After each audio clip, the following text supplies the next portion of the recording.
මේ දෙවන වතාවට කඩුල්ල පිළිබඳ ගැටලුවක් මතුවෙන්නේ. පැයට කිලෝමීටර් 150ට වඩා වැඩි වේගයෙන් පන්දුව කඩුල්ලේ වදින කඩුල්ලට දරා ගන්න. පිටිකරුවා කෙසේ දරා ගන්නද? කඩුල්ලට දරා ගන්න. මේ දෙවන අවස්ථාවේ කඩුල්ල විදී ගියේ ඉන්න. දැවී ගියා. කෙලින්ම පන්දුව කඩුල්ලේ වදින්නේ නූර් අහමඩ් ක්‍රීඩා පිටියෙන් ඉවත් කිරීමට සමත් වෙනවා මතිෂ පතිරණ.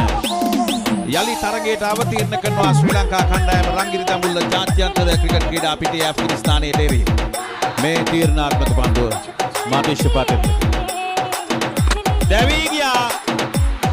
නවිනුල් හක් ක්‍රීඩා පිටියෙන් ඉවත් කිරීමට සමත් වෙනවා මතිෂ පතිරණ. තීරණාත්මක පන්දුව වරේ තුල කටු දෙකක් පිට දැමීමට සමත් වෙනවා මේ යෝන් වේග පන්දු යවන්නා. අද දවසේ අධිවේගී පන්දු යවන්නෙක් බවට පත් වෙමින් පැයට කිලෝමීටර් 150ට වඩා වැඩි වේගයකින් පන්දු යවමින් ශ්‍රී ලංකා කණ්ඩායම හොඳින් තරගයට අවතීර්ණ කරනවා. පන්දුර 19ක් අවසන්.